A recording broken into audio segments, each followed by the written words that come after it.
The next time the lady flushed the toilet, it was like the coolest sound I've ever heard in my life. And I was like, whoa. And every sound then totally replaced the me behind the eyes. And the sound was like right here.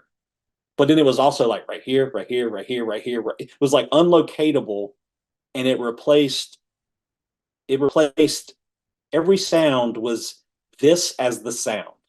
Every awareness of this was the sound at the same time arising together, and it replaced me like behind the eyes. It was just like taking place right there.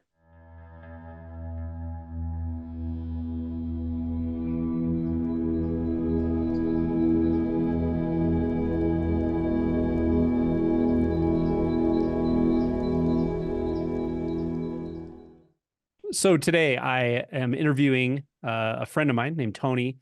Great guy. Known him for a couple of years. He's gone through some very interesting things in his life, including an awakening, and actually an awakening at a young age, which is, something that's reasonably uncommon, but it's not unheard of. And I do get this question quite a bit. And he's really the first person I've interviewed, I think, that has had a significant shift at such a young age. So, yeah, we're going to talk about all kinds of interesting things. And I just want to introduce Tony. Hey, Tony. Hello. Thanks for coming. Oh yeah, thanks for having me. All right. So let's just start wherever it feels relevant to you to begin about sort of your story with this whole awakening thing, and maybe kind of a little bit what childhood was like, to the degree you think it's relevant, or whatever you think is relevant to talk about. Okay, I'll just tell like a little quick version up to the first awakening, and you can just ask me whatever questions you want about it. So the first 10 years of my life were pretty destabilizing and violence. My father was alcoholic, and he was violent to both of me and my mother and me. And we moved also in those first 10 years probably about 13 times. So I had to start over a whole lot every year and a half, and make new friends and do all that. So it was pretty crazy time. And then like a weird thing happened when I was 6 years old. I found a dead body. I know that's pretty wild, but yeah, I found a dead body. And so that's just like one thing. A lot of weird stuff like that happened. So when I got to be about 10 years old, good. Well, I was going to ask you, with the finding the dead body, can you give us a little more, just a little bit about that? Like what, maybe how it happened, because it's obviously an interesting story, but more like how did it impact you? What was your emotional response to it, or was there one? Um, well, there had been already a lot of violence in my family ahead of time, and I'd kind of become used to that. Not used to it, but it happened a lot, and so I just kind of got used to it. But this was like totally different. I was playing in my grandparents' front yard, and there was a car parked in the front yard in between their house and another house at the road. And it stayed there for like a week. And it was like, I think if I remember right, it was like an old Chevette. This was like in the 80s. And, and I was just playing out in the front yard, and I wandered over to the car, and I looked in it, and there was a dead woman in the back seat in the floorboard, and she had been dead for like a couple of days. So she was blue and purple looking, and she had been it turned out she had been raped and strangled and left in the car. And then the guy had parked the car in between two houses, to kind of not be seen. I have no idea if he ever got caught or anything like that. uh, so of course I ran in the house and told my grandparents, and called the police, and it was a whole thing. And then my grandfather had to go down to the station and ask, talk a bunch of questions and all that kind of stuff. I don't remember. I remember still the image in my head. Like I still remember the first image and seeing it, and I was just like, just looked at it, and it took me back. But I didn't, as far as I remember, I didn't have a major emotional reaction. I just like, it was like whoa. And then I just looked for like a couple seconds to make I guess I was only six. So I just kind of looked and was like, and then I ran into the house and told them. And of course, I don't think they believed me at first. They were like, oh, come on. And I was like, come on. And then they did. And then I was like, whoa. And then, yep, it was real. Wow. That's wild, man. Well, thanks for Yeah, sharing. Yeah. yeah, yeah.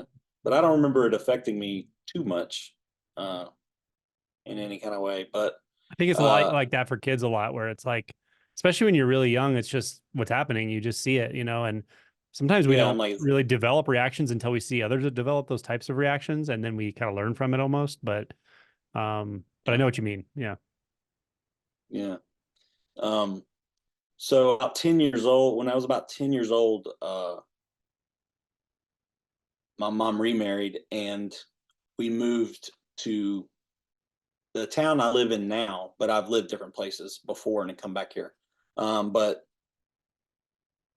after all that, it was a lot of suffering, a lot of destabilization. So I started to ask, I was just be like, well, what is going on here? I was like 10. I'm like, is this what it is? Is this how reality is or life is? And so I did inquiry, but I didn't know I was doing it. And I just started to ask, like, what is going on here? Like, what are we doing here? And then I remember a very specific question I would ask is I would go, why are people here?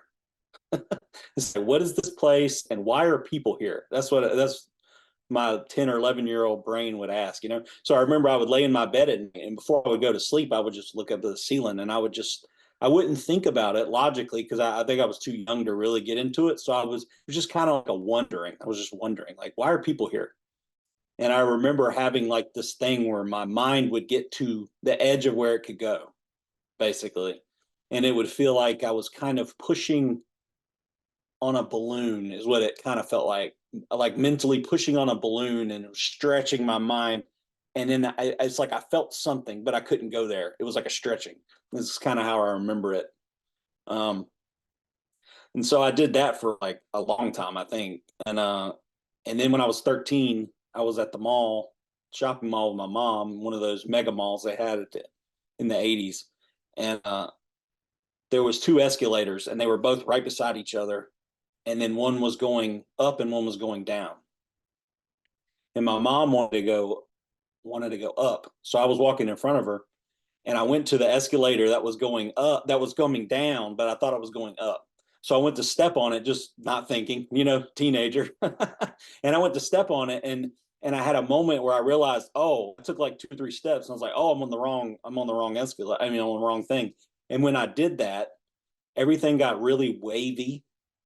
At first, everything got really wavy and like hazy, and I was like, I've come to think of it almost like a koan, but physical, because it's like my mind, for some reason, couldn't handle that I was getting on the wrong escalator, and it just stopped, and I froze. And then when that happened, reality shattered right in front of me like a mirror, and it just blew into like it felt like billions of pieces. And when it happened, I was like this, which I feel like maybe was the fear barrier, but it was so fast. It's like I didn't even have time to think about it. It was almost like I was waving as I went by, like, hello, fear barrier. So when it happened, it just blew apart and it was like all black. Everything was black. And then it it felt like a computer that reboots. It felt like it shut down and started again. And then everything turned like bright white and there was nothing but white. And then all of a sudden the mirrors came backwards and in reality went and pieced itself right back together. And it felt out of time, space, just like I didn't know what was going on. And my mom grabbed me and she was like, what are you doing? It was like falling down. And then after that it just I was just blown away, but I didn't tell her about it. And we kept walking around, and I was just like, didn't know what was going on. Yeah. It could brought to mind a couple of things. One is when you say the mind just froze because of walking up the escalator, like it just went on tilt or whatever. And that Yeah, reminds me so yeah, much of that scene in Revolver where he gets handed the card, and right as he reads the card on the top of the stairs, he freezes. And it says something like the mind saw a problem it couldn't solve. And his whole body yeah. froze and he just falls down the entire flight of stairs, like completely Right. like Yeah, I didn't think that's about that, but it is exactly like that. Yeah, it's it is like exactly that. what that's like. Yeah. That is like that. Yeah. That's exactly what it felt like. It just like Um, stopped. Yeah. And yeah, I also wanted to say, like, what a I mean, just saying that, it's very obvious that you went completely, not you, but the identity structure completely stopped. And that has such a profound effect. Of course, you can't know that then. You can't even know what happened. And what the mind makes of that is, who knows? It can make little of it or a lot of it, but it doesn't even matter, because that's such a profound and actually very young, you know, place to find yourself going beyond identity. I'm curious, like, how did that affect you? If you remember, it's been a long time, obviously. How did that affect you over the next weeks to months? Did you reflect on it, or did you notice other things changing, or did you just kind of move on? And did you notice something fundamentally changing, had changed over time that kind of didn't change back, or how did that affect you, like in the, say, short term? The short term, yeah, a lot of things. Not a whole lot changed in the short term. I was trying to remember this. Um, I was trying to remember if I had a honeymoon period or not, because people talk about that. And what I can remember is that the seventh and eighth grade, middle school years, were some of my favorite years of my life. Those 2 years, and that was in that time period. And that's only the thing I can only connect. I'm not sure. And then a lot of stuff kind of went haywire after that when I got into high school. So that tracks as far as being a honeymoon period, but I was just too young, and I don't remember. It was just it was the most stable I'd been in my whole life. I didn't move, and I was there. I had same friends, and um, made like 5 friends, and then those are the same friends. I still have the same 5 friends that I had that I met then now. Like, I still Mm. talk to them and hang out with them sometimes and stuff like that. So that's pretty cool. Do, But do you yeah, do you remember talking to anyone about, just out of curiosity, did you bring it up to anyone at all, or probably did have no no, way of talking, but yeah. my family was not. I was raised in, like, I live in North Carolina, so I was raised in the Bible Belt, Southern Baptist church type, um, uh, where everybody, acts. A lot of them act religious, but they don't act religious behind the scenes. They just that's kind of a Southern Baptist thing there. But no, I didn't have anybody to talk about that at all. I just kept to my, and I didn't really even know what it was, and uh, but it changed uh, as I was going into high school. It really, I've heard Adyashanti say something about it can take away the personal will, and that's what it kind of felt like with me. I wasn't interested in normal things. I didn't care about a career per se. I just wanted to get back to that, or I wanted to know what that was, Mm. because it was like a major relief, but it was also like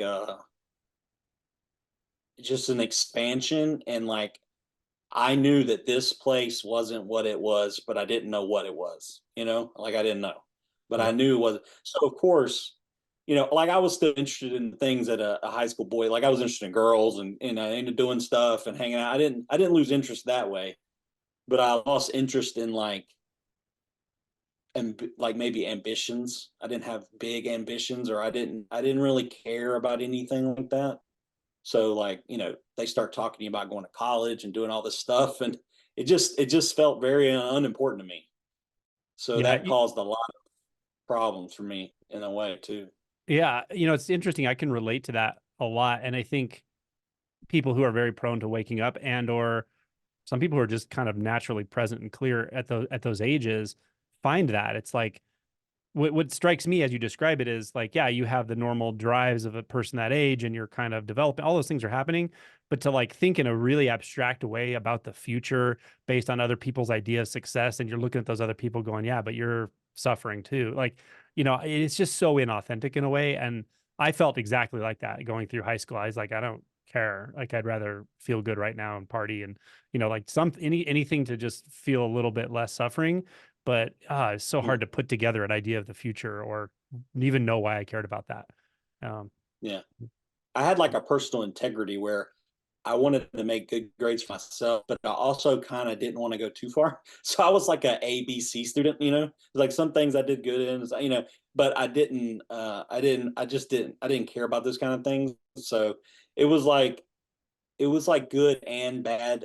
effects from that because in a one way, what I started to notice was sort of like this background level of awareness of watching things and people, and I didn't get caught up as a teenager and going in my 20s in a lot of the dramas that a lot of people would.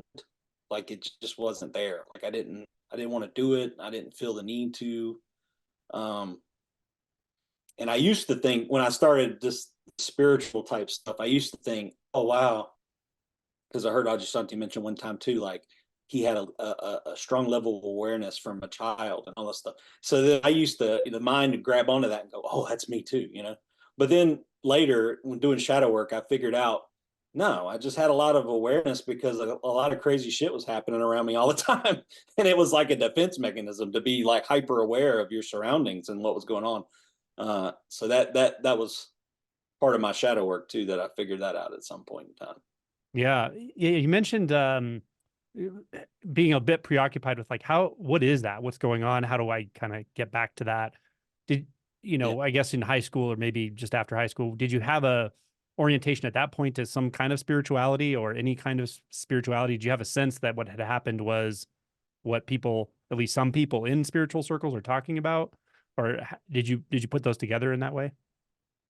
Well, when I got in my 20s, I still went to church and throughout high school because my parents made me. I had friends there and stuff, but I couldn't get into like the rules and the reg. It never made a whole lot of sense to me in the first place. But after that, it definitely didn't make any sense. But here Mm, I have my parents and other people around me saying all this stuff, and I obviously know that it's doesn't feel right.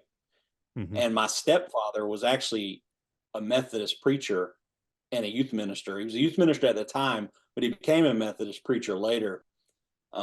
So that was that was interesting. Um, and he also happened to be a narcissist too. So that's on top of that. But so there was just a whole lot of feeling very alien and just kind of backing out of participation. hmm A lot of observing. I felt like I've talked to you about this, that I think I discovered it on one of your early online retreats, is that it felt like I was shoved into a witness state or observer state. So then identification was not totally broken because it felt like obviously that's a time when identification is really building. So it kind of felt like the thoughts didn't feel like me, but they felt almost like a possession. And I don't mean that like literally, like I felt like I was possessed by a demon, but it felt like just a possession. Like it felt like something. It's like you could very see. It's like I could see my conditioning clearly without knowing that it was conditioning. Yeah, hmm I guess is the good way to say it. I remember So that, clearly the first time we talked about that. yeah, yeah, yeah.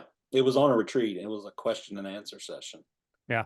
But Yeah, I we talked remember. about it before that privately too, though. Yeah, Yeah, I've talked. I remember. Yeah, I remember a couple times talking to you early on. It was a couple few years back.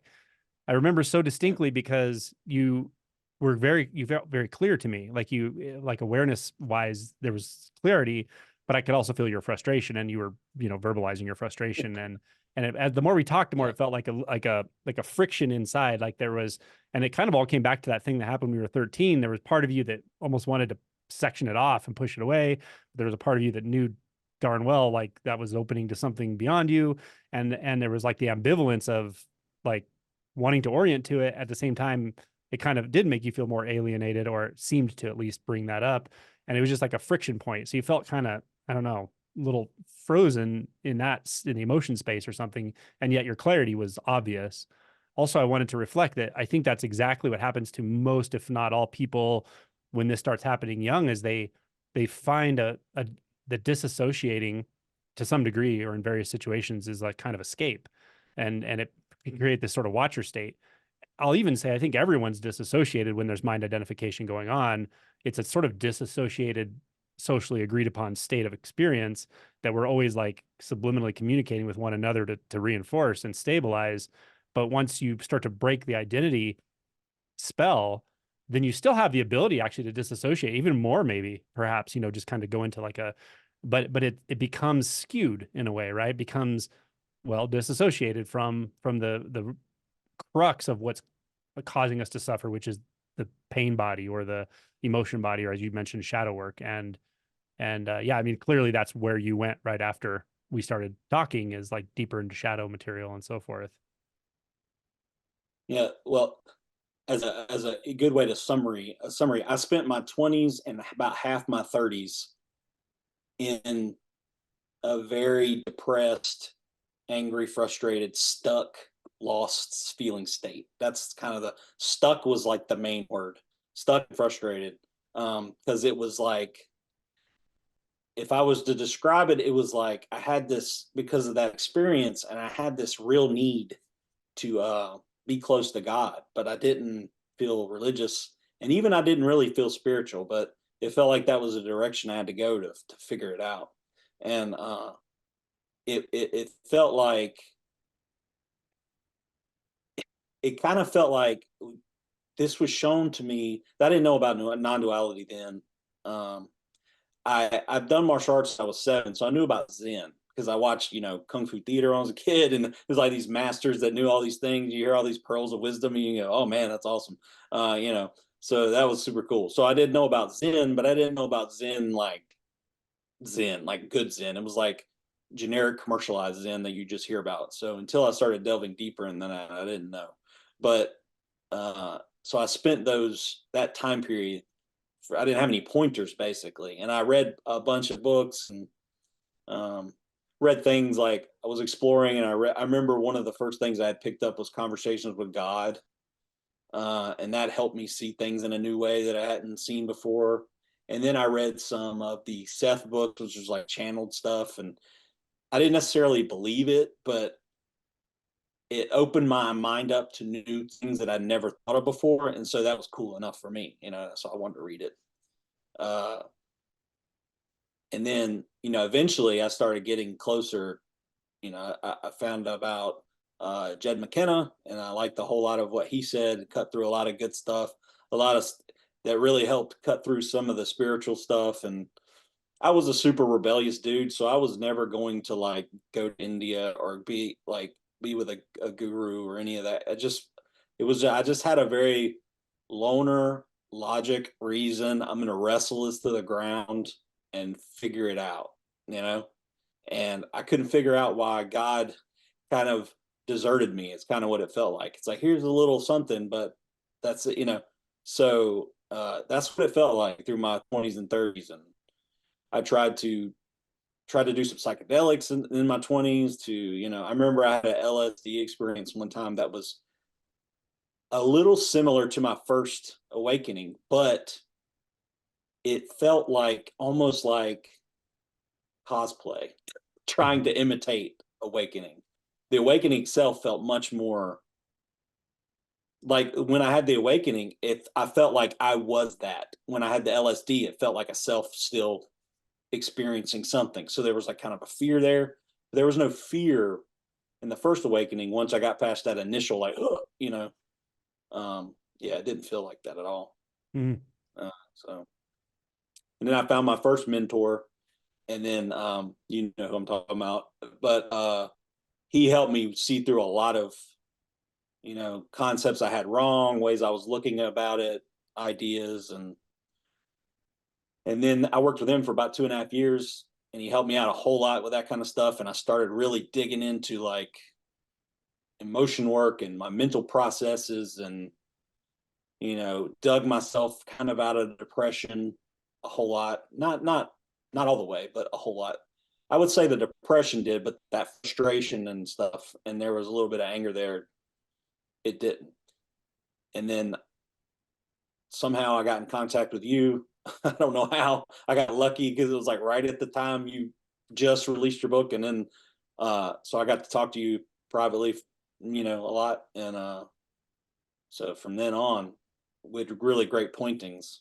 Like if I had your book when I was like 18 or 20, man, it would have been way better that way, more I kind easier. of, yeah, I wrote it from really, I don't know where I wrote it from. It came in different ways, but if I felt like, how do I orient the language in this section or chapter? I would kind of orient it to what would I have wanted to read at 19? Like what, I was literally talking Yeah. to myself at 19 of this suffering guy who knew there was something beyond this and just noticed how much suffering there was here and in pretty much everyone in some way or another.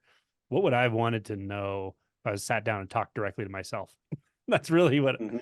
what I did, you know? Yeah, Yeah. that's true. It was a lot of it when I read your book, um, a lot of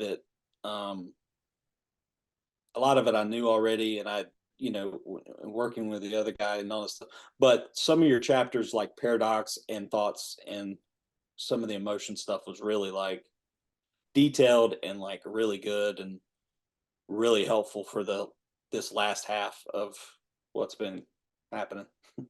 Yeah, I'm really curious to ask you. I mean, not have to talk about very specific personal things, but I'm really curious to ask you this because I know this is an area people ask about a lot.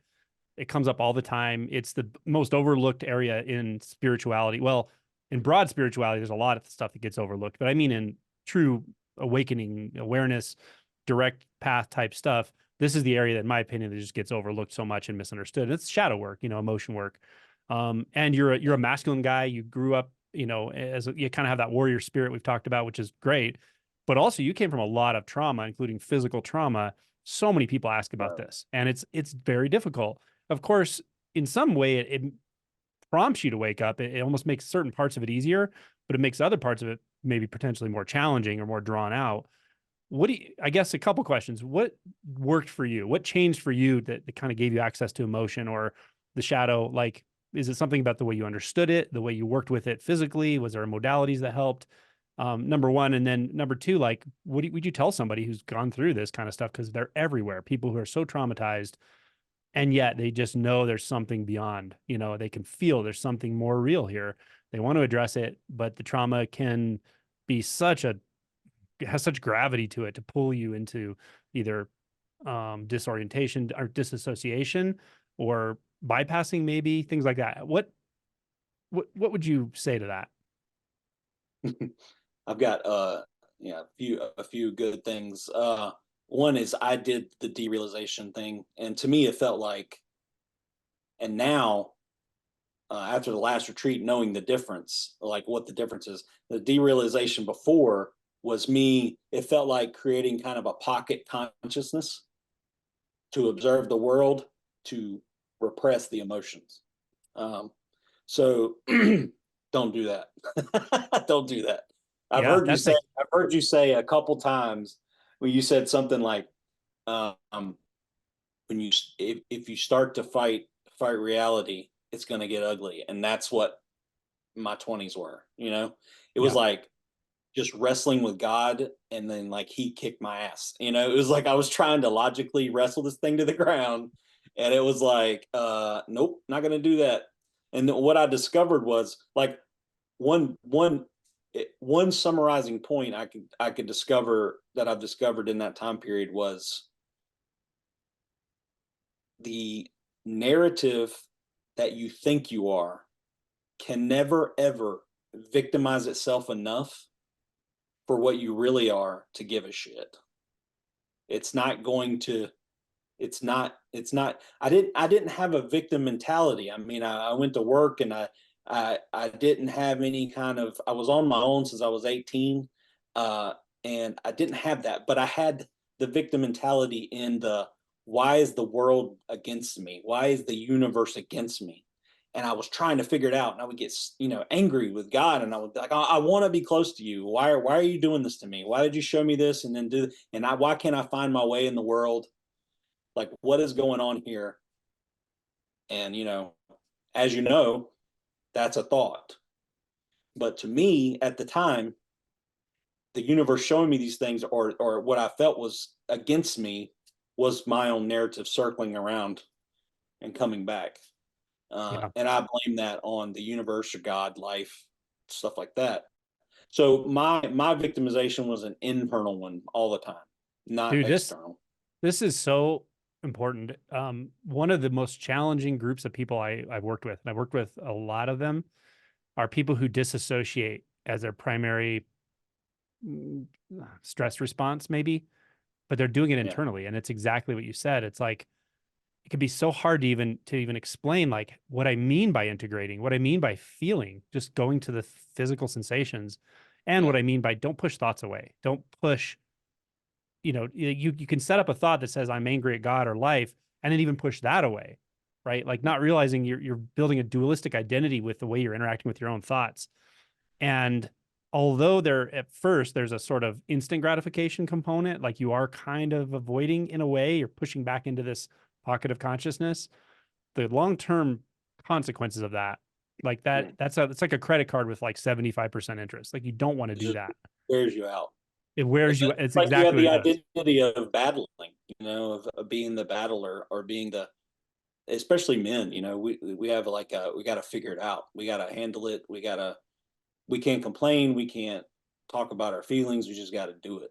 Mm. And that's kind of how I was.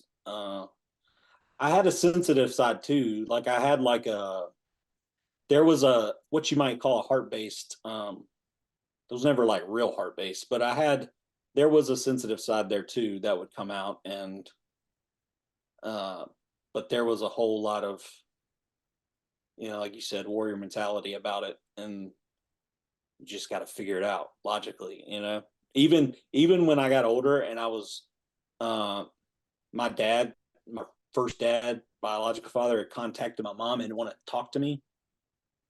I had done this, what I would call the logical side of emotion work, where I wrote out pages and pages of like, his dad was bad to him, so he did this, and logic, X versus X and Y equals this, and it was like, so I should forgive him because he had no choice, and that's help. It did help. It's helpful to see things from another perspective and abstractly look at situations to, see another side of it. But I wasn't feeling anything. There was no emotion, there was no feeling there. It was all repression. So there was a ton of anger and frustration there, like big time for How do you those. cross over to that feeling part with, man, many men, including myself, can relate to that, and Mm-hmm. women too. There are definitely women who have that, they're set up that way. Everyone can relate to this to some degree, of course. Yeah. Um, but how do you bridge that gap or even tell somebody how to look? Because I remember not even knowing that that emotional material was really there. Like it felt like I am doing emotion work, like in a sense, or the logical. I remember it so well, that logical, like trying to, with good intentions, trying to feel around what's actually happening here and trying to use sort of empathy, but a very intellectual empathy, to understand situations and people. But how did you bridge that gap to finally like really feeling? Well, once I kind of, the thing I said earlier about victimization, once I kind of got tired of playing that game and just worn out, it's either like you're going to die or you're going to do something. You're going to surrender, you're going to die. Something's got to change. You got to do something. So for me, honestly, and I don't recommend it. It was really like just attrition, just looking at my thoughts and seeing how they affected me.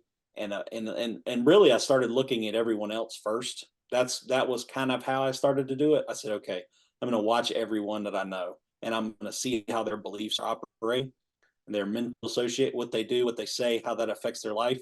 And then this was like a long drawn out process for me in that way. But to answer your question directly, I would say meditation, because when I was younger, in my early 20s, I was on some like Wellbutrin and Zoloft. I tried some of those, didn't do anything. Made me feel kind of just cold or just kind of standoffish, which I sort of was already. So that didn't help, and I didn't like that, and I didn't like the way and I read that it could affect you in long term use, could affect you in certain ways physically, and I didn't want that, and I didn't know. And also there was like this, I'm not surrendering to this, I'm going to beat it, and I'm not taking medication. It was kind of like that. But meditation, I started meditating in about 2015 or 16, with the first guy, the mentor guy. He talked to me about it. He got me to read a couple books, and I tried it before, um, but not, just very sporadically. So I know that a lot of people can wake up and can do things without meditation, but for me, as a logic minded person who's very logical, it was like I needed that. Mm. So I started doing that, and he had me for the first year of meditation. I did nothing but concentration meditation. I did nothing else. I was trying to, he had me trying to get to jhanas. Uh, and what the jhanas did is I finally reached or had a first jhana on a self meditation retreat I did to myself. I went away for 4 days in the mountains and just did meditations geared towards that. And when I learned how to get that or reach that, it's not described as something that you would use it for. But for me, when I got to first jhana, it was like the tingling sensation, and it was like very like hype, energy, joy. And then the second jhana was more relaxed joy, you might say. And I would get in that as often as I possibly could, and it would rub off on my day where the depression would not be able to take me over as much. It was kind of like a feeling that would stay with me. Mm. But also with meditation, after I did that, then I did some Vipassana and Daniel Inger's book, and got into it that way. I started doing different types. I did a little bit of meta, but mostly that. And then a lot of because I had Jeb McKenna, I did a lot of autolysis work, writing, tons of writing about my beliefs. It's just tons. If I think back now about all the work it was like a ton of work. And I still had that mindset of trying to figure it out, trying to wrestle it down. And yeah, so all of that really helped. But what it is the inquiry for me. Self inquiry is where it really kicked in. Um, it's like until you get some space between your thoughts. I mean, I don't know, like a heart based person, women can surrender pretty easy, and that's awesome. But for me, I couldn't do it. So for me, getting in between thoughts like that with inquiry and meditation, concentration really created, like, literally, it felt to me like time started to slow down, and it created a space where I could then watch these thoughts and these beliefs and mechanisms happening. And at first it was oscillation. I would have reactions, I'd get really angry or whatever would happen, and then an hour later I'd go, God, why did I do that? And then of course you're berating yourself with thoughts. So what happened is it started oscillating, and the more I did concentration and inquiry, the oscillation got closer and closer. And until then, when things were happening, I was seeing the thoughts as they were happening. Mm. And that was really helpful to start, um, you know, clear seeing is everything, Mm. it's Yeah. like, which is what another thing I saw on this class retreat. But it's like, you don't have to do anything. You don't have to figure anything out. You just have to see it as clearly as you possibly can. And when you see it's harming you, it breaks apart, drops off. Beautifully That's how I, stated. that's how I began to start breaking down. Yeah, I can feel directly into what you're saying, and like even I don't even know what words you're using, but it's so obvious how you're pointing. For Yeah. someone who's more logical, like, can you give us a little bit about what worked for you for inquiry? Did you use a question? How did you lead yourself to that point of observation that's not disassociated? Um, yeah, I guess that's the first question I had. I would say who and why led me nowhere except back into the mind. What and where led me to this. If I ask the why questions, why is like you're never getting, why is the mind going to go, oh, let's figure that out, and you're going to go right back in the circles, thought reflections. Who, I know who is a real popular one, and I did try it for a while, but it just didn't do anything for me. It was just kind of who, and then the mind would start going crazy, and what is this? Where am I? These kind of things. I started exploring. I probably started exploring, you know, the senses a whole lot. And, the ATR group, working with you, the ATR group was very, very helpful. Several people in there, especially Yin. And so they were very helpful. And all of John's writing, of course, I was just poring over that all the time. That's the last, what, 3 years. That's Yeah. basically when it really kicked in. And just really figuring out like emotion work. I did a whole lot of motion work with the first guy, but the emotion work really kicked into high gear where I really started um, not saying no. How you got to discover when you say no. You got to discover it in the moment when you're saying no to experience, because it's so quick. It'll come right underneath you and just start operating you right off the bat if you're not really watching. But like I said, all the seeking, it's like the seeking is unnecessary. It's the clear seeing that you have to do. Beautiful. Seek. I understand why people seek, because I did forever, but it's like the seeking in books. You read books and you figure out practices and ideas, and that helps you look at things and figure things out. And and then you put it down for a while and practice, and then maybe if you have a realization and you're going to look into emptiness later, then you pick up books again and read a little bit about it, so you get an idea what they're but the clear seeing of your processes is what does it, and that's not seeking. I completely If agree. you're seeking, one of the main things a lady asked me one time in I think it was your group about it, and I would say, if you're seeking, and you've been seeking really for anyone, but if you've been seeking especially for a long time, there's either a repressed emotion, there's a belief there about enlightenment, or seeking that you're not seeing. So I would suggest, if you're doing that, do a bunch of writing on seeking to uncover, you know, or inquiry, whatever. I did writing, it really helped. Why am I seeking? What am I getting out of it? What am I missing? What beliefs here might be here that's keeping this seeking going? Because that seeking was the frustration. And after the depression was lifted slightly, it was all frustration. And that's when I met you. And that was the frustration, I have a which you couple said questions. Or one is just a reflection on what you said about the uselessness, not uselessness, the dissatisfaction of trying to ask a who am I kinds of questions. Yeah. I find that's pretty common after an initial awakening, after an awakening or a significant shift in identity.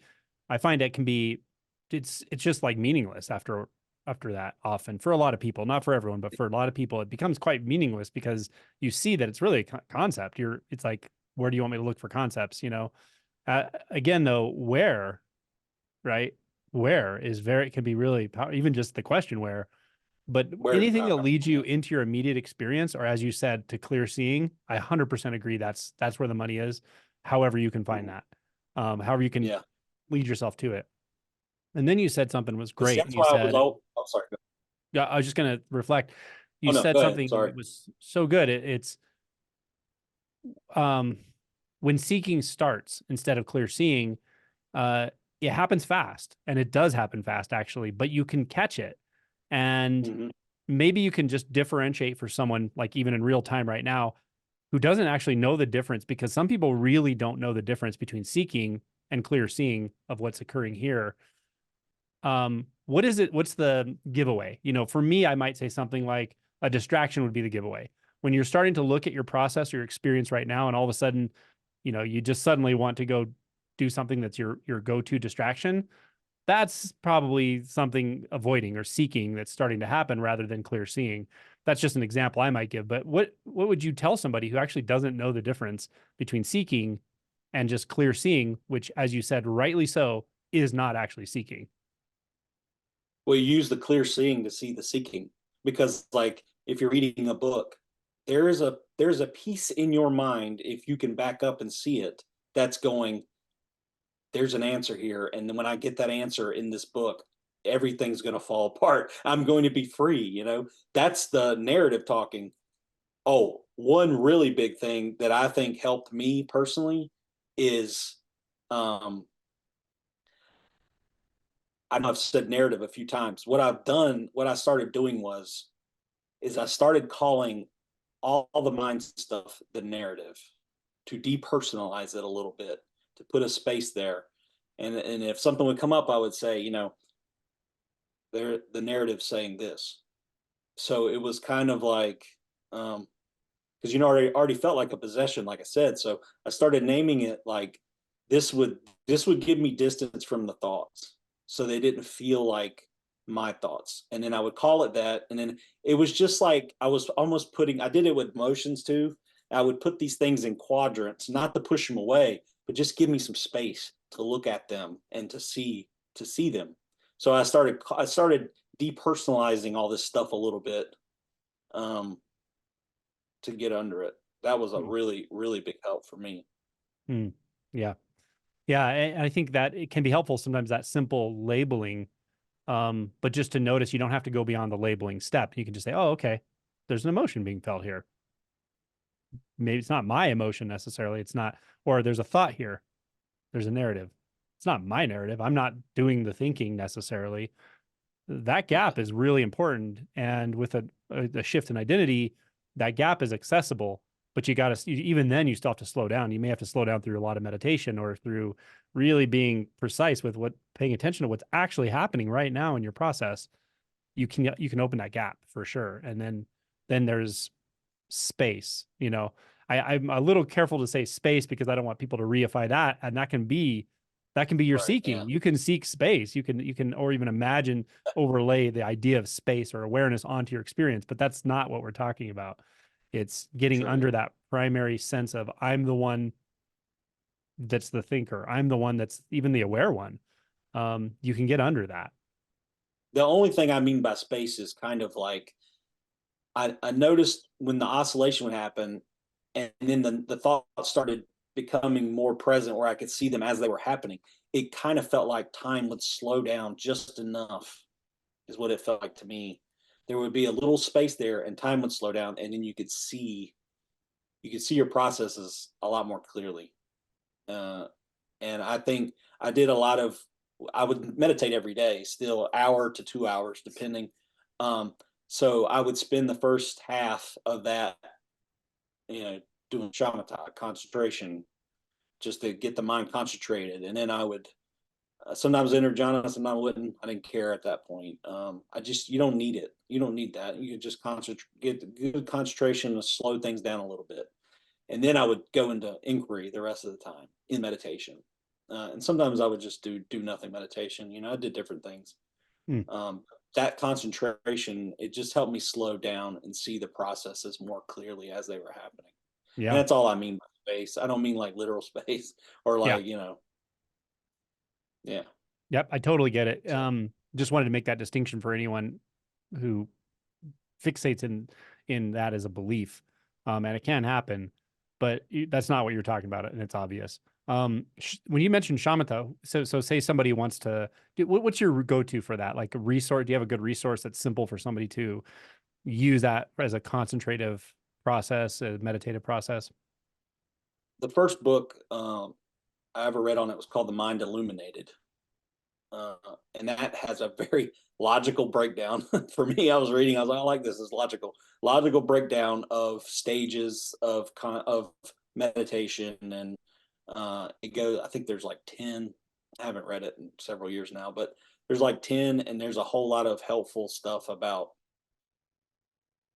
It doesn't have a lot of jargon, and it's a lot of helpful stuff. If somebody wants a pragmatic book on meditation, it's really good. I mean, they do go some of that. If somebody's interested in jhanas, then I would say Lee Brazington has a book called Right Concentration. That's really good, and that's all about that. It's all about jhanas. Awesome. Those are the two main books. And then, of course, I read Daniel Ingram's book, Hardcore Teaching of the Buddha. Has a lot of stuff about meditation and all kinds of stuff. Great stuff in there. Um, I was everywhere, all over the place. I was on his Dharma Overground board. I was in ATR group. I was in your group. I was, listening to YouTube video, a lot of seeking, YouTube videos like crazy, podcasts, anything and everything. Which I Yeah. don't necessarily recommend that for people. That's just how you know, that's how it went for me. Um, Sometimes it's like I what you said, got to that do. logical, yeah, it's just seeking to you get to bang your head against the wall, burn yourself out or whatever, and The one thing I want to keep it say on. about you is that there are people who do that, but they do it in a little bit too much of a disengaged way. Like, yeah, you can get on these forums and read about it and talk about it and on and on and on. but you got to apply it. Like you try it, you do something. Like that's been Oh, obvious to me, whether it's emotion work, shadow work, you put it into practice. And that's key. Like it's okay if you're kind of, some people have to do this for a while. You're kind of all over the board, trying this, trying that, trying therapy, trying inquiry, trying writing it out, trying emotion, trying meditation. But you got to like apply it, like really get, and if there's one area you're kind of avoiding, maybe look in that area. So for instance, one example would be retreat. Now you can do cheap retreats, you can do them on your own at home, or you can do online retreats, but some people really avoid it actually. And it's like, man, there's probably a reason for that because retreat space puts you in a completely different set of circumstances that you're just not used to being in, and put your mind in a different set of a different space, put your heart in a different space, your behaviors, they don't have the usual surrogates to kind of perpetuate themselves, and it can really break things open. But like you applied yourself in all these different ways, and that's, in my opinion, what matters ultimately. Sometimes you're lucky and you find exactly the right interaction with the right teacher or person or process for you, or sometimes you can just surrender, but not everyone can. And then you do have to look around and you have to try things, but apply them, you know what I mean? And really give your heart to it. And that's one thing. And it's the warrior spirit in a way, like you've given your heart to this, obviously. And every time I've interacted with you, it's been obvious. You've tried hard, and worked at it, and it paid off, that first awakening, like it literally took over my whole life for good or bad or both or whatever way you want to look at it. I don't even look at it that way now, but yeah, that's all I wanted. I didn't care about anything else. And Mm. um, there's like a line in Jed McKenna's book, and he says, "Figure out what's true, and then you can do whatever you want." And it's like I took that personally, And actually, that actually became a fixation. That wasn't good, but yeah, Yeah. I did. It became a fixation. Yeah. But like you Yeah. talking about It's, not wanting to go on retreat, the first thing I ever did is I went on a self retreat, and I asked the guy, I was like, "What should I do for the first the first treat?" He goes, "Don't do anything." He said, "Just sit there in quiet and don't move or don't meditate. Just sit there." And what he was telling me was, you don't have to go any. I mean, if you get the kids out of the house or your wife out of the house for the day, and you just sit there, and you don't have to don't have to have a practice. Just sit there and just sit there and let your mind be bored and watch how crazy it goes. yep. It can literally, it can go crazy when it starts to get bored. In our normal lives, we have distractions. You pick up the phone, you do whatever, you go outside, you go work out. If you're in a place like in a mountain cabin and you got nowhere to go and you're just sitting there and you get bored, but you don't do anything with that boredom and you just sit there, watch how crazy the mind goes. I 100% agree with that. Yeah. 100%. There's a great quote. I'm going to screw it up, but by Franz Kafka, who said, you don't even have to leave your room. Just sit at the table and wait. You don't even have to wait. Just become quiet, still the mind, or quiet through and through, and everything will unmask itself. The universe will unmask itself to you. It will roll in ecstasy at your feet. And that's true, but there's an intermediate part where it becomes very uncomfortable. And, that's kind of the contemporary Soto way. It's shikantaza. Just sit and don't do anything. Everything you need to see will be seen. Everything you need to feel will be felt. And it will surprise you how much is there. Do a Zen sesshin where you don't have much support. You're just sitting, doing nothing but sitting. Might be real peaceful about it for about an hour, 2 hours, if you're used to meditating. After that, it's not so peaceful. It starts to change a lot. And That's where the boredom sets in. yeah, boredom, and then almost like a terror of like, I can't move, I can't distract myself. The other thing it made me think of is when you talked about distraction isn't as passive a thing as we think it is. It's rather active. We're actively looking for distraction to keep our identity structure fed. It's like, oh, it's the hungry, ego. It's like, reading and talking with people. And it's just constantly remind me who I am, remind me who I am. Let's keep this thing going. It's actually what's happening. And when you just stop that long enough, you'll know, like it'll start to rear its head, and you'll feel its power. Actually, you'll feel the power of the ego structure. And yeah, so do we fast forward to the most recent retreat, or do you want to mention anything else before kind of going into that? The only thing before we go to that is, I was working with you the last 2 or 3 years, and then you got progressive. I think when I first subscribed to your YouTube channel, you had like 900 people, Hmm. and now that you got like 24. So in the past couple of years, it's like whoa. So, I knew you couldn't do talks like this with each other. Like I knew you weren't doing Zooms, So I started talking to Josh the last 5 months before the retreat, really working on some stuff. And uh, he really got me. I've already done the emotion work as far as feeling and not turning away, not saying no. He got me more into the way, Josh talks a certain way that's really cool and different. Um, and so he really gets under things fast. And he was talking to me about, just getting out of the head as a habit and getting more into the body, or getting more into, it's not even like feeling the body's emotions or sensations. It's just feeling sensations in general in the scene, kind of. And I talked to him for like 5 months. So if anybody wants to talk to you and like you're too busy, it's like, talk to Josh. And I mean, I know Eshwar is really great, and so is Violet, but I haven't talked to them in a Zoom. Um, so Josh is really good if people are looking for someone to guide them in this way. And he's very direct, but he's also compassionate and funny and all that kind of stuff. So he helped I me a agree. whole lot right into the retreat.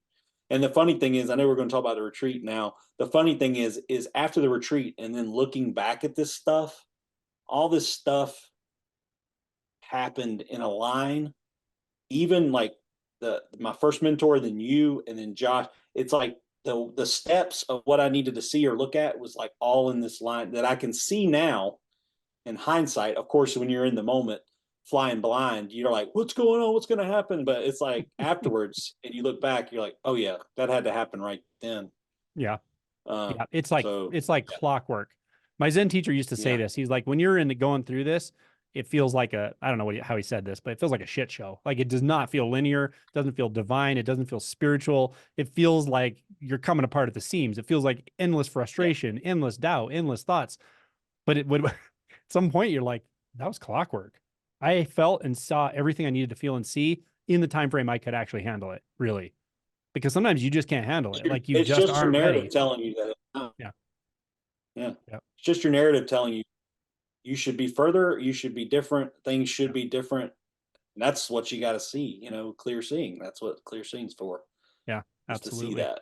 Of course, I know better than anybody when somebody hears this and be like, yeah, but that's in the moment, that's so hard to do. And I completely get it. Completely Yeah. get it. Yeah. The other day I thought about Yeah. making I've made videos about this and I've talked about it, but I thought about actually saying this directly. Like people are like, what's the fastest way? What's the most direct path and all this? Honestly, is exactly what you said. If you can actually find the sensation of just being, find this, not the thought of being, not consciousness, but the sensation, and you may find it through the body sense or whatever, but stay in that sensation. Like really just stay in it. It'll feel fluid, it'll feel raw, it'll feel unbound, it'll feel vulnerable as hell sometimes, but you can actually stay there. Like you can keep attention with that, and realize you'll realize over time that's what you've been abandoning. That's what self abandonment is. That's what avoidance is. That's what disassociation is. You can actually stay with that, and let the mind do what it needs to do. It'll get your attention here and there, but really stay there. That's about as direct as it gets, And at some point, everyone will do that. You once you've unloaded enough of the polarities up here and the aversions and the drama and the attachment to narratives and the fixations, you'll go right to the sensation. Because where else is there? It becomes obvious at some point. So One yeah. thing Josh did that really helped me was logically was every time you have a thought, check in with your body as much Mm, as you can. Of course, you're gonna have thousands of thoughts a day you don't catch, but every time you have a thought, especially a me thought or I thought, check back in downstairs, and not necessarily like find it in your body. Just feel the general sensations. Just feel general sensations. You don't necessarily have to pinpoint it every time and really dissect it. Just take yourself out of your head and put it down here in any mm, sensation you feel, and just stay with that as long as you possibly can. And then when you have another thought, you have the thought, you might look at the thought, you're doing inquiry, but then check right back in. And that really helped me break that habit of the head, perfect. going into the distraction and stuff. Yeah. Yeah. So yeah, after retreat, this is just for the audience. After retreat, Tony sent me a message saying, I had a small shift and then I had a big shift, and I knowing coming from you, I was like, okay, this is going to be good. I already know this. I'm very excited because you're not the kind of guy who, some people talk about it all the time. Oh, I had this happen and this shift and this experience, and endlessly talking about experiences. You don't do that at all. You don't talk about experiences because you know the difference. And so I was like, oh yeah. And I listened to just a series of voice recordings from you, and I was like, man, this, it was like 15 minutes of voice recordings total or something if I added them up. And I'm like, this is a masterclass right here in non-dual realization, like deep realization. It's so good. I still want to go back and like have those like maybe transcribed or something. They're just so good. Anyway, let's talk about that. What happened at this most recent retreat at the Art of Living? Okay, so this was the second retreat. I did the one last year too. Nothing happened last year. Just good deep meditation. But this year, I it was like on Wednesday, so we got there Sunday. So it was like 4 days in. So it was a lot of concentration, a lot of really group concentration. That feeling like you talk about that builds throughout the retreat. It's really helpful. People should definitely do that if they're thinking about it. Um, so the first on Wednesday evening, I was meditating and I was meditating on the senses, and I was switching between one sense and another sense. And I've heard you say and others say all the time that there's a conceptual overlay over sensations. And I was thinking about that, and I was meditating. So I was staying in those senses and switching to the senses, and then I stayed with the sound for a while. And there was these ladies that were cleaning the bathrooms, and they were flushing the commodes over and over again. I don't think they were supposed to be there at that time, but they were anyway. But I didn't mind. I was just using it for. Your sound is off. I'm not Oh, sure. sorry. I was I going to don't hear say, what you're I was joking. I said, I paid them to do that at just the right time. paying them to do that. Well, that was very helpful. But I was sitting there, and I was pretty deep concentrated, and I was hearing the sound of the toilet flushing, and sounds in the room too, and all this stuff. And I just had this moment, and I was like, I was kind of doing inquiry too, and I had this moment, like I always just kind of thought of conceptual overlay as like a blanket over reality, like labels, and it wasn't deep enough what I was thinking, but I was talking about having the space and the clear seeing in the space is there was just enough space there that I saw the sound happening, and then I saw a thought. This is very quick. This is not like a long drawn out thing. This happened very fast. But I saw a thought create itself like a glove going right over the sound. Right after the sound made the sound, a thought was created that was pretty much, I would say, an exact replica of the sound of the toilet. And it was a thought, and I had a boom, like a realization right then. I'm hearing the thought. I'm hearing the thought of a sound, not the sound. Or maybe I'm hearing a tiny piece of the sound at the beginning, but what I'm really concentrated on is the thought of the sound in that moment. And then it happened again with a different sound, and I noticed it, and it happened again, and then all of a sudden it dropped. I was kind of like, I think I asked myself a question like, I don't have to do, why do I do, why am I have to do that? And when I said that, it was something like that. And when I did that, it just dropped. And the next time the lady flushed the toilet, it was like the coolest sound I've ever heard in my life. And I was like, whoa. And then it happened again, and I heard them talking in there. And I think they were speaking Spanish or something. I didn't understand what they were saying, but it was just sounds. And it was just like every sound then totally replaced the me behind the eyes, and the sound was like right here. But then it was also like right here, right here, right here, right here. It was like unlocatable, and it replaced every sound was this as the sound. Every awareness of this was the sound at the same time arising together, and it replaced me like behind the eyes. It was just like taking place right there. When you said this, I related it exactly and precisely to the 7 stages. I think at one point, 10 said, There was just the bell. The bell was just dong, and he said there was no I am. The dong was the I am. I had mistaken I am, or mistaken that for I am.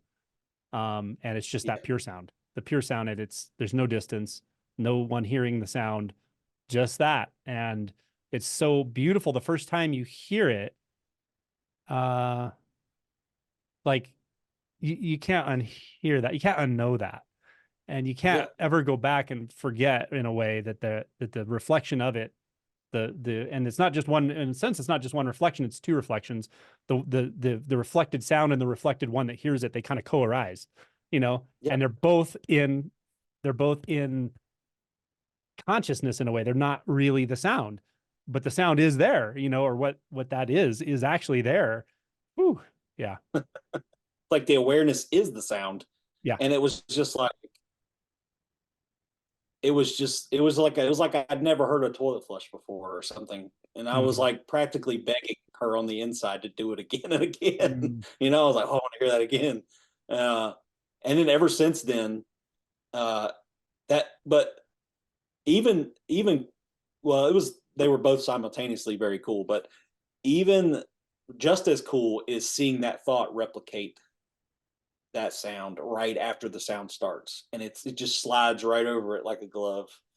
I made a funny meme about it. I was going to send to you after we're done, but it was just like, I mean, just seeing that, and that's what I talk about, having that concentration, and just, I mean, you don't need much. It's like just enough space to see clearly the mechanism doing it, and when that you see it, it's like a magician with a rabbit doing a trick, and the rabbit, like, disappears, and you're like, where'd it go?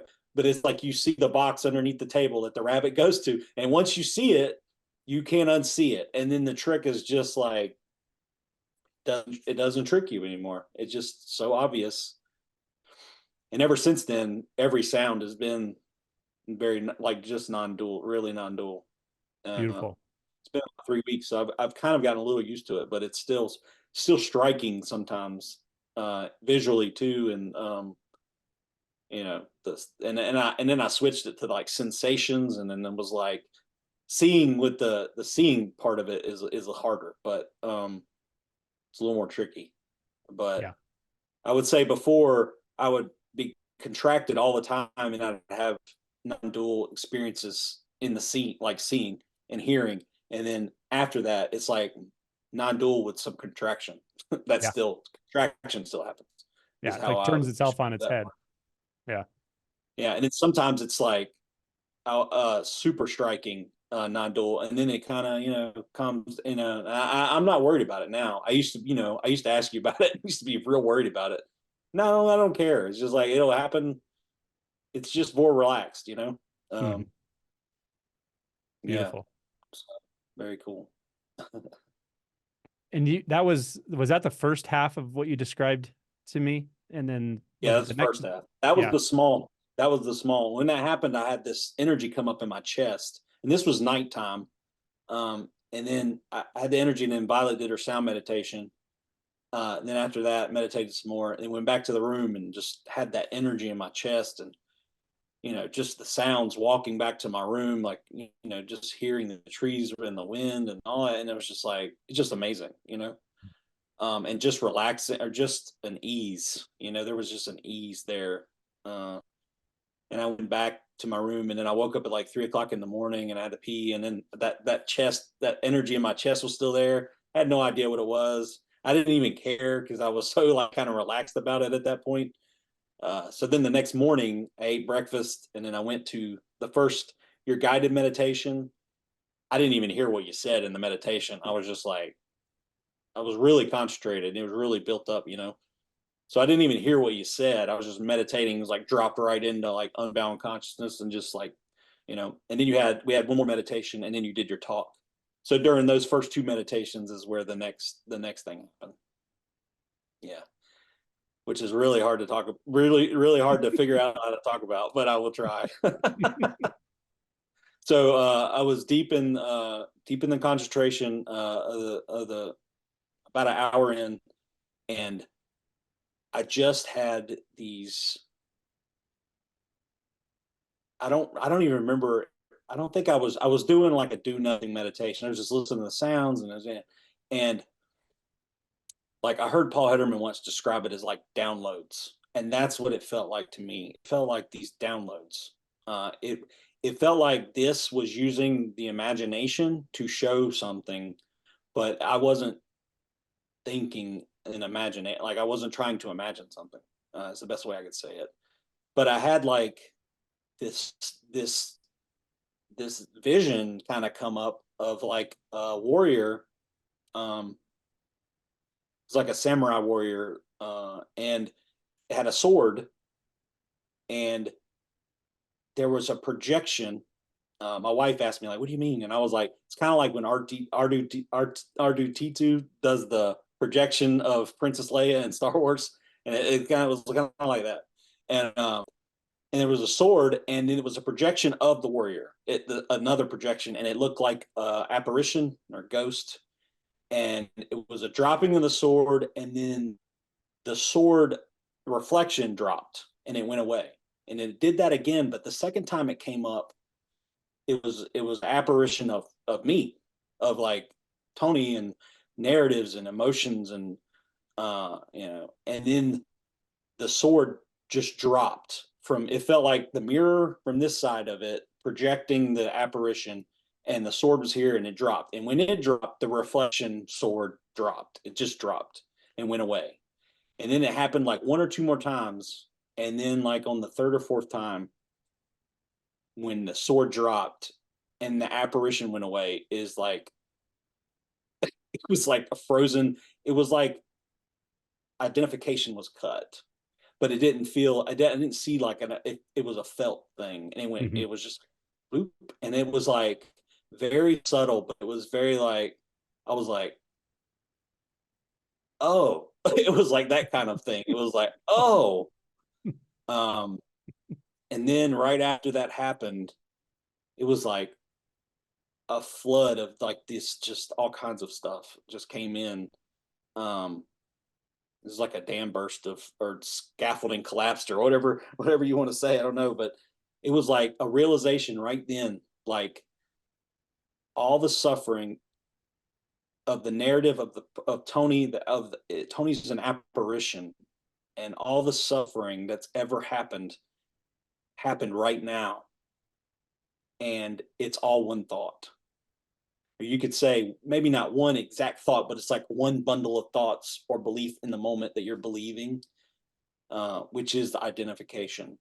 And um, it was just known. It was like Tony's an apparition, and if he goes about his life and he's doing things, and from the side view or from a different angle, Tony looks like he's there because there's thoughts, and there's like, you're interacting with people and things are happening, but if you look directly, it's like the apparition just disappears, and it was like so obvious, and it was so powerful but so subtle, and it was just like I said, it wasn't like, oh, like fireworks, it was just like, oh, and it was just so obvious that like, you know you're the unborn, and the apparition is appears, and it isn't, so there was like, I had a few like things of, I remember one thought I had was like, oh, I have a test tomorrow, I'm gonna fail,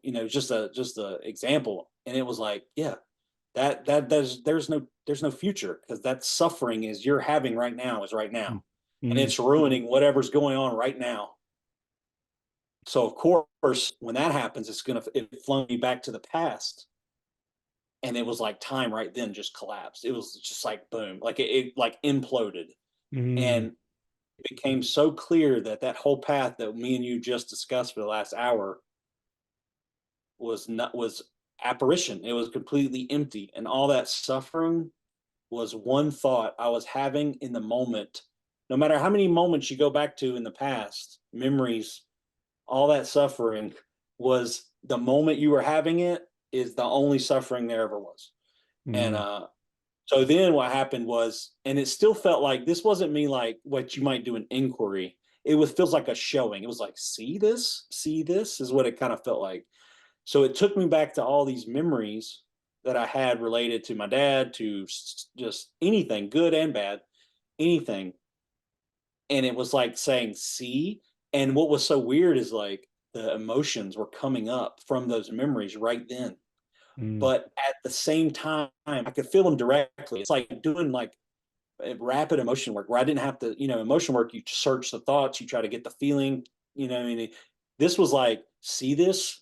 And it was like, I felt that emotion. And then uh, it was shown to be completely empty right at the same time. It was like, see, this is empty. This never happened, mm, and then I always was confused when people would say nothing's ever happened. But what it is nothing concrete has ever happened.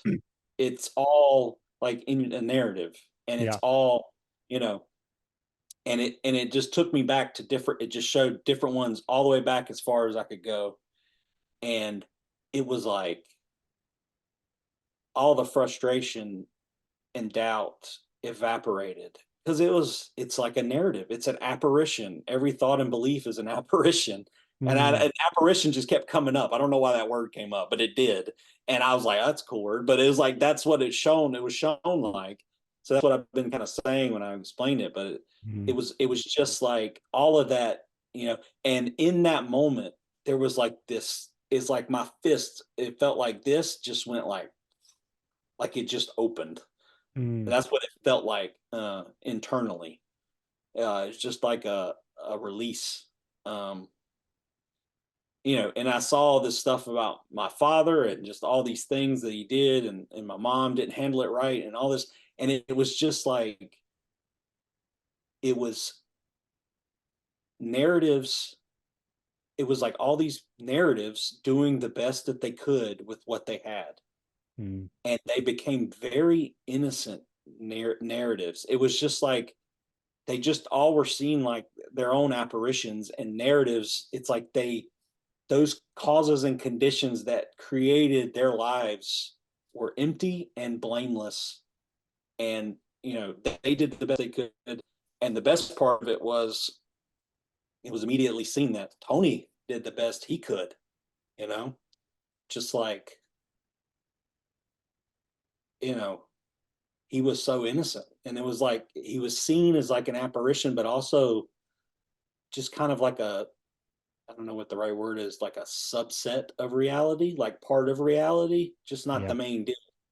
Uh, Yeah. but he was so innocent, and there was just sort of like this pride that he made it through that he did the best he could, not just with like the violent stuff or any of that, but just like, because like in, throughout my 20s, it's like I just wanted to die every day because it was horrible, and it was just like reality just scraping up against itself all the time, trying to figure it out, and I was thinking it was something, and all it ever was my narrative. All it ever was that one suffering thought I was having at each moment of whenever time the suffering came up, Mm, uh man, you said yeah. so much. You said so much there. I feel like I had to like get through it really fast because I was like, this is so crazy, I gotta like No, I say. mean it's you're transmitting it so powerfully, and I can Yeah, talk about it mechanistically and say the first shift was like the illusion of time or the illusion of space collapsed, and the second shift, the illusion of time collapsed completely, and without time and space, like there's no fundamental illusion anymore. Really, there's nowhere for an apparent self to hide, and it's seen to be this beautiful apparition as you describe or appearance. But yeah, it's all here. Everything will appear here, no matter how it feels like it's appearing in time or space. But you said it so much better than that because it was in a sense personal, but obviously it's also radically impersonal. And yeah, that's the innocence. And you also tied in so beautifully this question I get a lot of like, if I talk about emptiness or shunyata or the unborn or the unbound, people will say, what about love? Where's love? And it's like, that's exactly where love is. That, and you tied it together perfectly because it's seeing things as they are. And when you see, not that there are things or that things are any certain way, but when you see clearly, very clearly, without any apparition or any fundamental illusion, fundamental to consciousness, um, then you see absolute innocence and simplicity in everything. Yeah. And that you can't do anything but love that. It's so precious in a sense, right? Yeah. Yeah.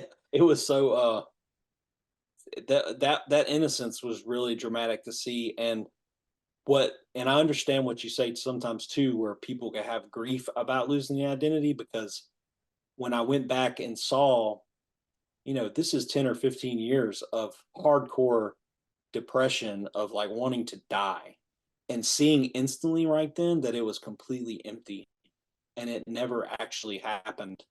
And I don't want people to think that I'm dismissing pain or anything like that.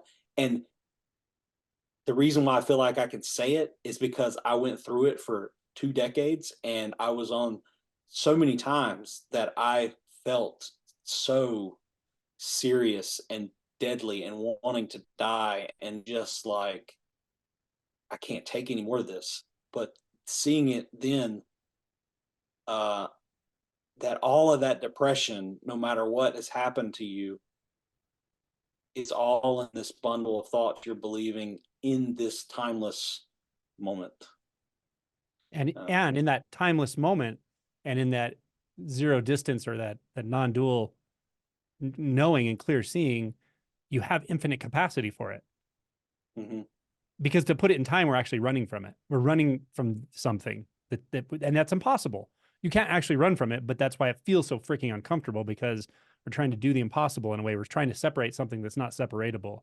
So what you find when you go here in the way you're speaking, and not through disassociation, but through collapse of illusion, then the access is infinite, and the capacity is astounding, actually, for experience, the Yeah. capacity for experience.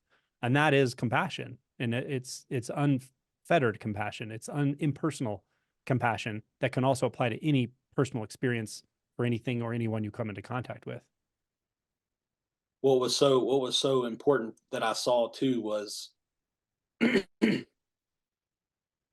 like you see the depression is empty and all of that stuff is empty, and you see that all the power there ever was is in the unborn. And then it's like, that's what you really are. And those the apparition, the identification is believing you're the apparition, which is made up of the thoughts and the beliefs and the emotions that you've labeled, that are really just energies or sensations flowing around, you've labeled, and you've given it that power. But the power is always like right here to drop that sword. With the clear seeing is the sword that drops the apparition, and it makes the power come back to the unborn. The power never left, but you believe it has. So it's like, but the thing is like, when the power, when you realize that that's what you are and that's the power, but you realize the apparition is not real, there's no control. So you can bring the power back, but you can't claim it as an apparition, or you're getting diluted again. And I think this was a speculation I was thinking, but I think that's what happens sometimes when someone has a first awakening and then it goes off the rails, is they feel that power. Some of them are just con men, but that, if they have a awakening, they feel that power and they think, it's my power. Yep. I did this. I'm this. And an ego, like the apparition, tries to grab on and claim it. Yep. And the way I saw it, I don't know how they could do that.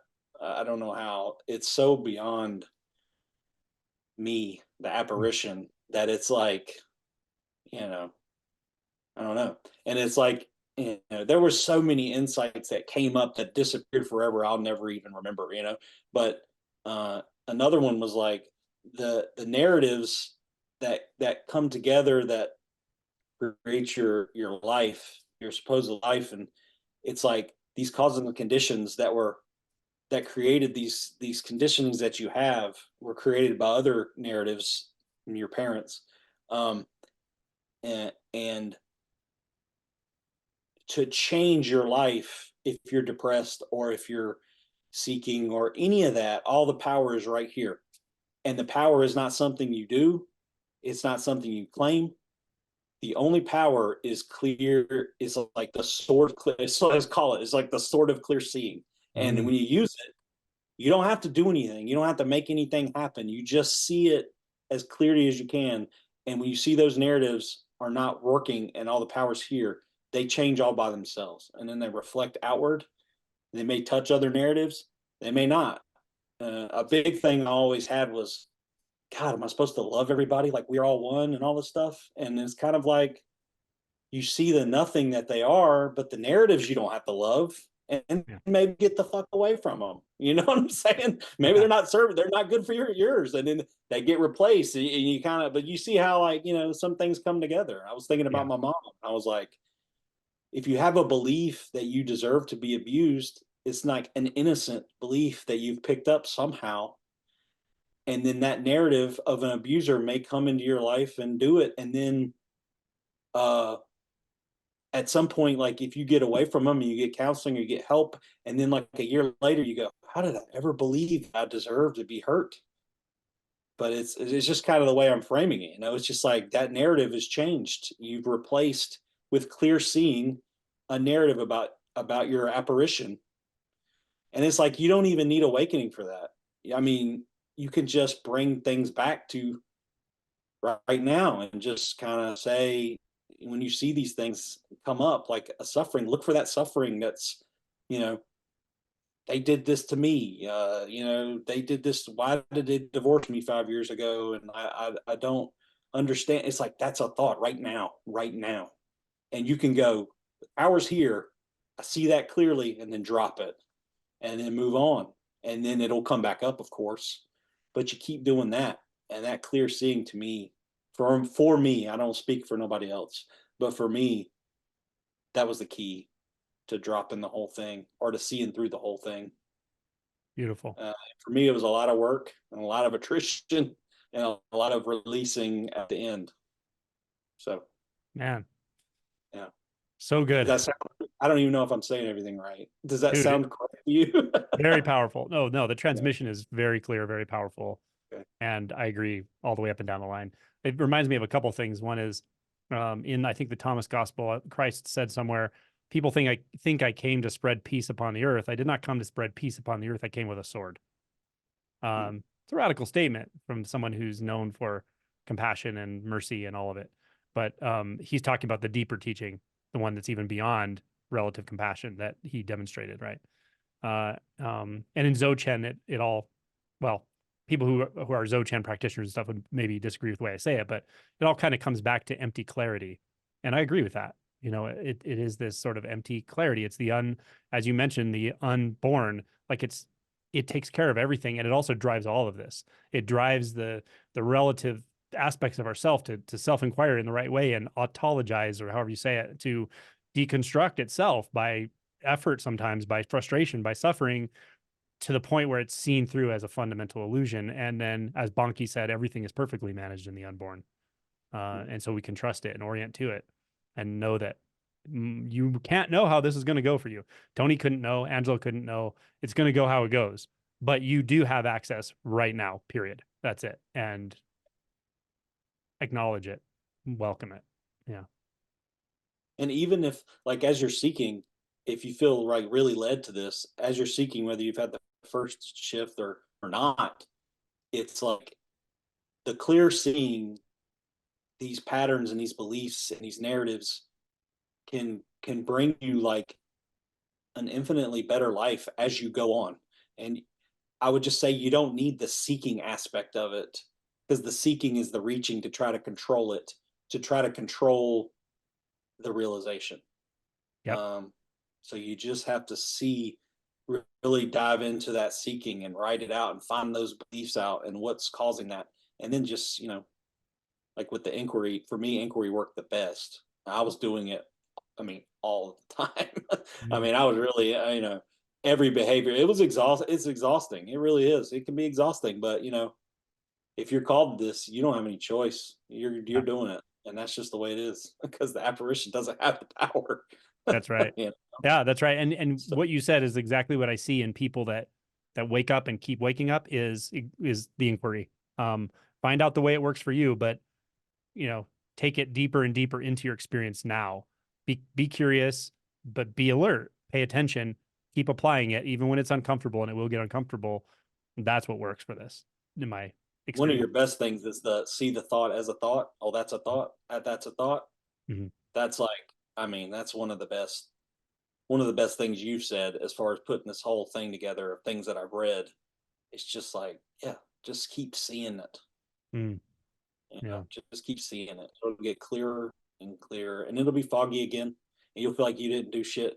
You have never gone. You're not doing it right, and Yeah, it'll feel. You know, but what you'll realize is that's a thought that's saying that too. And that's you right. start uncovering, you start catching them, and you Yeah. get better, and clearer, and then the seeking isn't necessary. It's just, and Mm, then you know, like you said, I think there is value, tremendous value. It doesn't have to happen this way. I would guess not, but going on a retreat and putting yourself there for 7 days. I mean, that's the commitment. I mean, that's what you want, right? So that's what you do, and you set aside time to go deeper because you can go deep in an hour, you can go deep in 2 hours, but man, building on 4 or 5 days of stuff of most of the day and just being around people that, and I'm not naturally like that. You know, a silent retreat was great for me because you don't have to talk to anybody. You just get mhm. there, you just you don't even look at anybody. I'm like, yeah, this is it right here. I like this.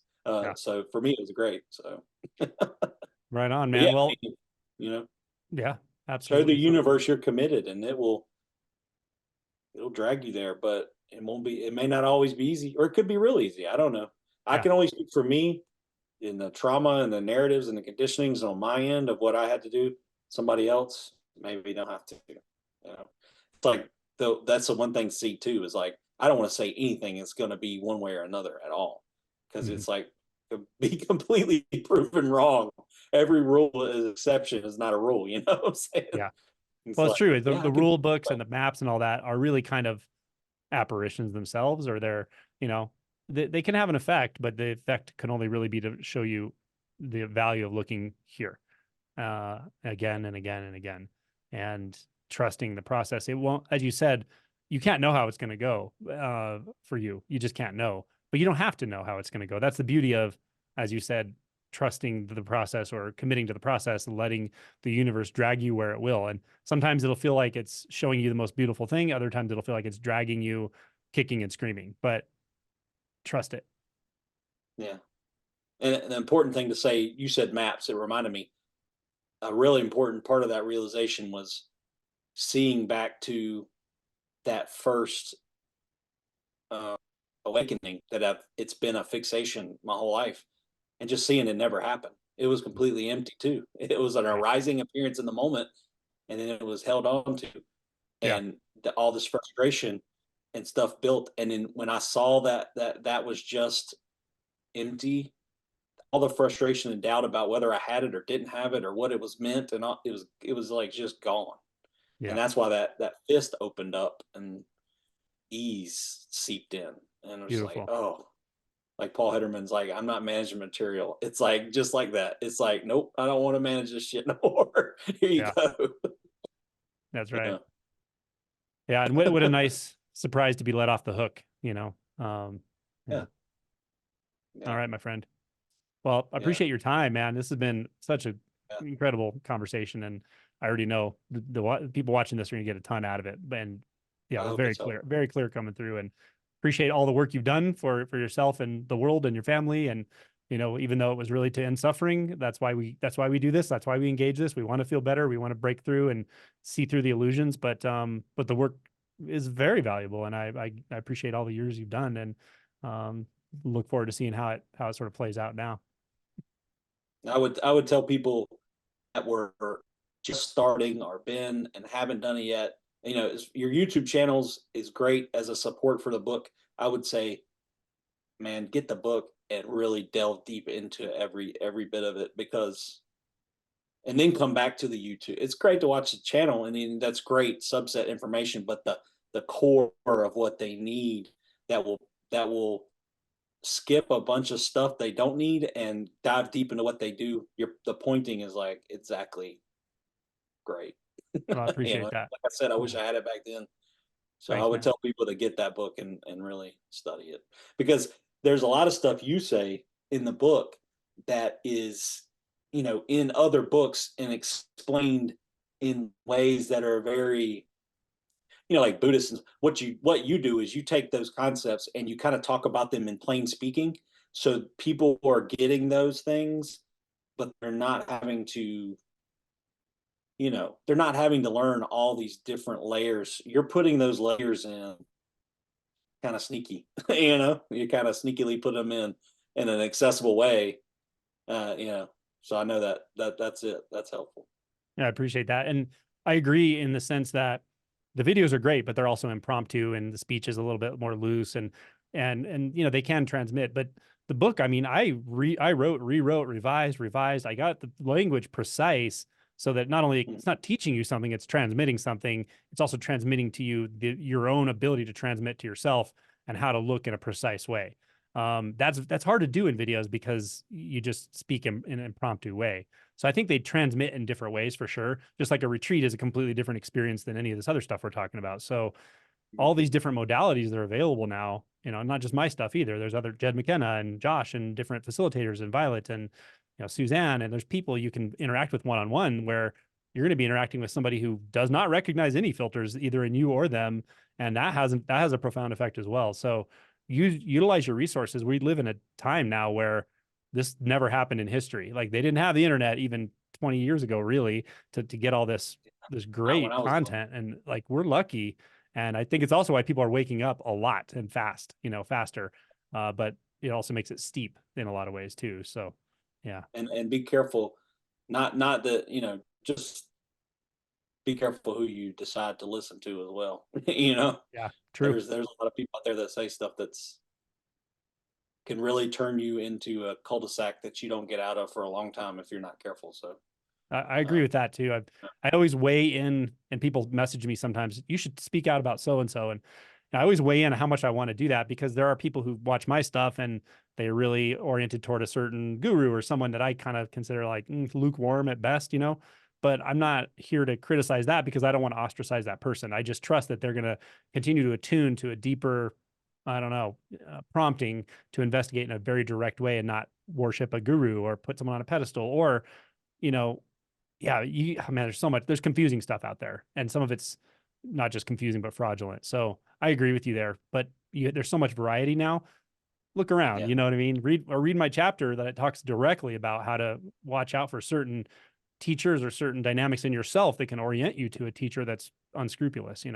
So we have an inner compass too. You can kind of get a feel. You'll get a feel. You might get some warning bells like, oh, this doesn't feel right or something. But then sometimes people may ignore that and say, well, they know better than me. It's like, maybe yeah, not. right, exactly. Don't overlook red flags. Yeah, don't overlook red flags. All right, Tony. Thanks All again, right. man. We'll have to talk again sometime, and I'm sure personally we'll obviously talk. But thanks for your time. Yeah. Everyone's going to get so much out of this, and I'm just really happy for you. All right. Thanks for having me.